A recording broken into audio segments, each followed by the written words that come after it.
Hello everyone, welcome to mathematical tangent. अगर आपने अभी तक इस चैनल को सब्सक्राइब नहीं किया है then please do subscribe the channel, क्योंकि इसी चैनल के थ्रू मैं आपके 9th एंड 10th की मैथमेटिक्स को कवर कर रही हूँ। और क्लास 9th में हमारा चल रहा है chapter number 9, that is circles.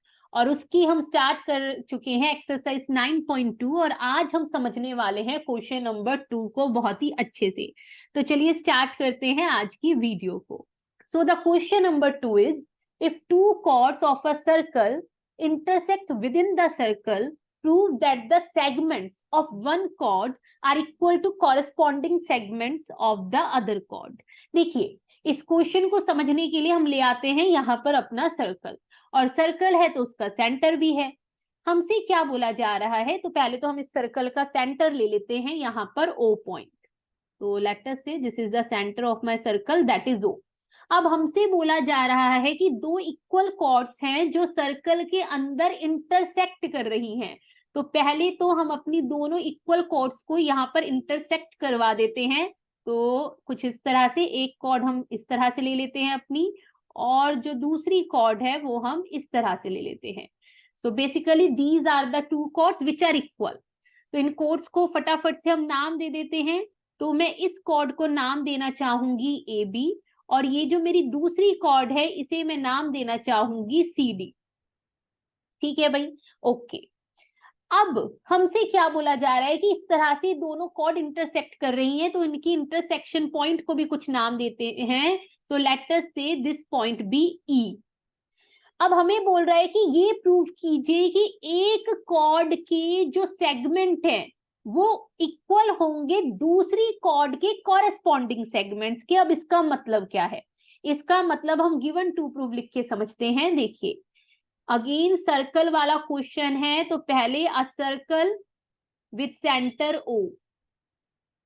हमें एक सर्कल दिया गया है जिसका सेंटर ओ है और जिसके अंदर हमें ये बोला जा रहा है कि दो कॉर्ड्स इक्वल हैं, that is A B is equal to C D, intersecting at point E. और ई पॉइंट पे दोनों मिल रही हैं, या यूं कह लीजिए एक दूसरे को इंटरसेक्ट कर रही हैं।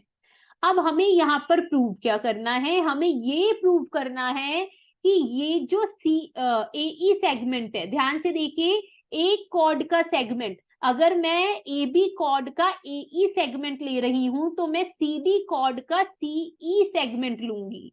यानी मुझे ये प्रूव करना है कि A E is equal to C E, और उसी तरह से BE is equal to DE. ठीक है भाई, अगर मैं ए बी का बीई सेगमेंट ले रही हूं तो यहां पर कौन सा सेगमेंट लिया जाएगा? डीई वाला। कॉरेस्पॉन्डिंग सेगमेंट्स करने हैं ना हमें इक्वल प्रूफ। अब प्रूफ पर जाने से पहले हमें यहां पर करनी पड़ेगी कंस्ट्रक्शन। कंस्ट्रक्शन क्या होगी? ध्यान से सुनिए, यहां पर हमें परपेंडिकुलर्स ड्रॉ करने पड़ेंगे सेंटर से इन दोनों कॉर्ड्स पर। तो इस तरह से कुछ पहले तो हम अपने परपेंडिकुलर्स ही ड्रॉ कर लेते हैं यहां पर। तो फटाफट से आइए भाई क्वेश्चन में। तो मैं इस ए बी कॉर्ड पर कुछ इस तरह से सेंटर से परपेंडिकुलर ड्रॉ कर लूंगी, और ये जो हमारी सी डी कॉर्ड है इस पर हम कुछ इस तरह से सेंटर से परपेंडिकुलर ड्रॉ कर लेंगे और इसे ई ओ को ज्वाइन कर देंगे। सो यहाँ पर इन परपेंडिकुलर्स को कुछ कुछ नाम दे देते हैं। तो इसे मैं नाम देना चाहूंगी, जो ए बी पर मैंने ड्रॉ किया है उसे मैं ओ जी नाम देना चाहूंगी, और जो सी डी पर परपेंडिकुलर, ये परपेंडिकुलर है मैंने ड्रॉ किया है, उसे मैं नाम देना चाहूंगी ओ एच। अब इसी बात को हमें यहाँ पर लिखना है जो अभी हमने यहाँ पर ड्रॉ की। तो draw O G perpendicular to AB and OH perpendicular to CD और join E to O। तो हमने ये कंस्ट्रक्शन यहां पर कर दी। अब हम आते हैं अपने प्रूफ की तरफ। हाँ जी, देखिए, सबसे पहले यहां पर मैं उठाऊंगी अपने ये दो ट्राइंगल जो आपको नजर आ रहे हैं, और इन्हें हम करेंगे कॉन्ग्रेंट। तो सीधा आइए इन ट्राइंगल, अभी आपको समझ में आएगा ऐसा क्यों किया जा रहा है, इसके पीछे भी रीजन है, तो वो अभी हम आएंगे जब प्रश्न में आगे बढ़ेंगे। तो सबसे पहले हम कॉन्ग्रेंट कर देते हैं इन दोनों ही ट्राइंगल्स को। So in triangle O G E and triangle OHE। चलिए, ट्राइंगल कॉन्ग्रेंट करने के लिए हमें 3 इक्वालिटीज चाहिए होती है। तो सबसे पहली तो OE equals to OE, common, दोनों ही ट्राइंगल में कॉमन है। दूसरी भी आपको नजर आ गई होगी, जी हाँ, angle OGE is equal to angle OHE, both 90 degree. Now the third equality, तीसरी इक्वालिटी यहाँ इंपॉर्टेंट है, ध्यान से सुनिए। ये AB जो कॉर्ड है वो CD कॉर्ड के इक्वल है, और हमने थ्योरम 9.5 में ये प्रूव किया है। मैंने आपको, अगर आपने वीडियो नहीं देखी देन डू वॉच इट। हमने थ्योरम 9.5 में ये प्रूव किया है कि जो इक्वल कॉर्ड्स होती है वो सेंटर से इक्वल डिस्टेंस पर होती है। तो अगर AB और CD आपस में इक्वल है तो ये डिस्टेंस भी इक्वल होगा जो इनका सेंटर से है। तो हमें यहाँ पर यही लिखना है, that OG is equal to OH. So the reason is equal chords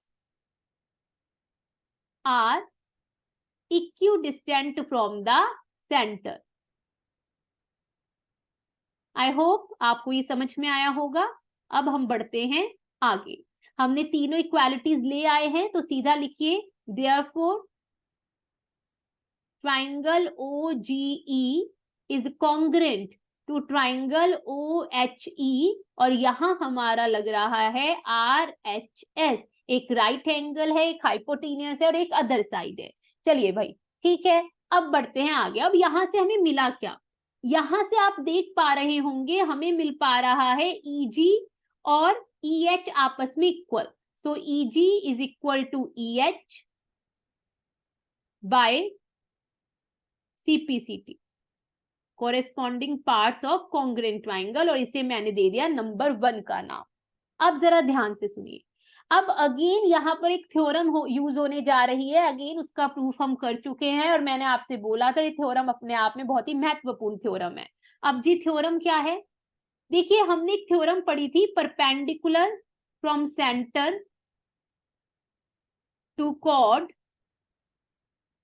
bisect the chord. Centre से जब भी किसी कॉर्ड पर परपेंडिकुलर ड्रॉ की जाती है तो वो हमारी कॉर्ड को बाइसेक्ट करती है। यहां पर पहले AB पर फोकस कीजिए। AB पर हमने OG परपेंडिकुलर ड्रॉ की है, तो ये G जो है ये मिड पॉइंट बन जाएगा AB का। It means AG is equal to GB is equal to half of AB।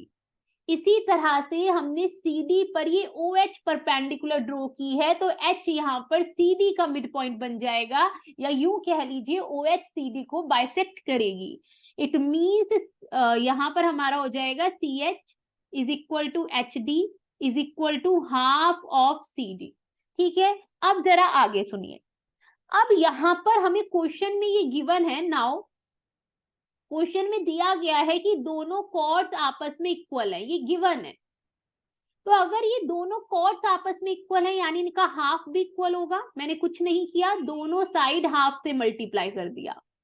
अब AB का हाफ ये दोनों है। इट मींस यहां पर मैं इस तरह से लिख सकती हूँ, AB का पहले मैं हाफ ले रही हूं यहां पर AG, तो AG it implies AG is equal to, और CD का हाफ हम ले लेते हैं यहां पर अपना CH। ठीक है, इसी तरह से सिमिलरली मैं ये भी कह सकती हूँ कि ये जो हमारी GB है वो इक्वल है HD के, और इसे मैं बोल रही हूं नंबर 2 बात और नंबर 3 बात, थर्ड इक्वेशन, सेकंड इक्वेशन, और ये रही फर्स्ट। अब बस लास्ट पार्ट इस क्वेश्चन का रह गया है, जहां पर हमें इन तीनों इक्वेशंस के साथ ऐसे प्ले करना है कि हमें हमारा प्रूफ मिल जाए। अब पहले आप कुछ नहीं करेंगे, बस फर्स्ट इक्वेशन और सेकंड इक्वेशन पर फोकस करो और फिगर में इन्हें देखो। देखिए, सेकंड इक्वेशन में लिखा हुआ है AG यानी ये पूरा, मैं जो समझाना चाह रही हूँ प्लीज उसे समझिएगा। AG is equal to CH बोले तो ये पूरा, और फर्स्ट इक्वेशन में यहां लिखा हुआ है EG मतलब ये is equal to EH।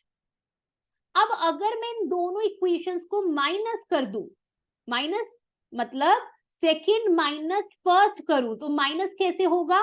Left hand side में से left hand side AG left hand side minus, यहां फर्स्ट में लेफ्ट हैंड साइड में है EG। इज इक्वल टू, और राइट हैंड साइड में से राइट हैंड साइड माइनस हो जाएगा, CH माइनस EH। अब हमें क्या मिल रहा है, अब आप फिगर में देखकर बता सकते हैं, EG। इस EG में से ये ब्लैक वाला पार्ट माइनस कर दीजिए, तो क्या बचा आपके पास, ये AE बचा, इज इक्वल टू CH में से ये ब्लैक वाला पार्ट हटा दीजिए, इस पूरे ऑरेंज में से ये ब्लैक हटा दीजिए, तो आपके पास बचा CE, और यही हमें प्रूफ में लाना था। तो एक पार्ट हमारा प्रूव हो चुका है। अब मैं आऊंगी सेकंड पार्ट की तरफ। अब मुझे बताइए, देखिए फर्स्ट यूज हो गई, सेकंड इक्वेशन यूज हो गई, अब थर्ड और फर्स्ट के साथ में ऐसा क्या करूं कि मुझे अपने प्रूफ का सेकंड पार्ट भी मिल जाए। ध्यान से देखिए फर्स्ट और थर्ड इक्वेशन। तो आइए दोबारा से आपको विजिट करवाते हैं अपनी इक्वेशंस की तरफ। अब ध्यान से सुनिए, देखिए हमें क्या दिया गया है यहाँ पर, GB इक्वल टू HD। कहाँ बैठा है GB, ये रहा GB, और ये रहा HD। फिगर में देखिए, देखिए चाहे वीडियो लंबी चली जाए, पर मैं तो आज आपको ये क्वेश्चन समझा के ही छोड़ूंगी। अगर आपको कहीं से ये क्वेश्चन समझ नहीं आया तो यहाँ देखिए, यहाँ तो समझ आने ही वाला है। So GB is equal to HD। अब जरा फर्स्ट इक्वेशन पर गौर मारिए। फर्स्ट इक्वेशन में लिखा हुआ है EG, कहां पर है EG, ये रहा जी EG, और इक्वल टू EH, ये रहा हमारा EH। अब बताइए इन दोनों को क्या करें कि हमें BE देख पा रहे हैं, ये BE पूरा किसके इक्वल मिल जाए, इस DE पूरे के इक्वल मिल जाए। तो कुछ नहीं करना, इन दोनों हिस्सों को जोड़ दीजिए, ये ऑरेंज और ग्रीन इन्हें जोड़ दीजिए। ऑरेंज ग्रीन का यहाँ मतलब है हमारा कि फर्स्ट इक्वेशन और थर्ड इक्वेशन को आप जोड़ दीजिए। सो लेफ्ट हैंड साइड में लेफ्ट हैंड साइड ऐड हो जाएगा, और राइट हैंड साइड में राइट हैंड साइड ऐड हो जाएगा। अब GB में जब आप EG जोड़ेंगे तो वो बन चुका है BE। Kindly observe the figure. जब मैं बोल रही हूं, देखिए geometry is the play of observation, आप प्लीज फिगर को भी देखिए। इसी तरह से HD यानी ये ऑरेंज हिस्सा, इसमें EH यानी ग्रीन हिस्सा जोड़ दीजिए, तो ये पूरी बन गई हमारी ED या DE, एक ही बात है। तो यहां पर हम अपने प्रूफ का सेकंड पार्ट भी ले आए, and here we complete the proof. I hope आपको मेरा समझाया समझ आया होगा। और अगर again thank you so much कि आप बड़े ध्यान से इन वीडियोस को सुनते हैं, समझते हैं, लाइक करते हैं। और आई होप मैं आपको कुछ हद तक चीजों को अच्छे से क्लियर कर पा रही हूँ। एंड अगर आपको चीजें समझ आ रही हैं, आप चाहते हैं कि मैं हर चैप्टर कवर करूँ, then please like share and subscribe the channel. तो मिलते हैं आप सबसे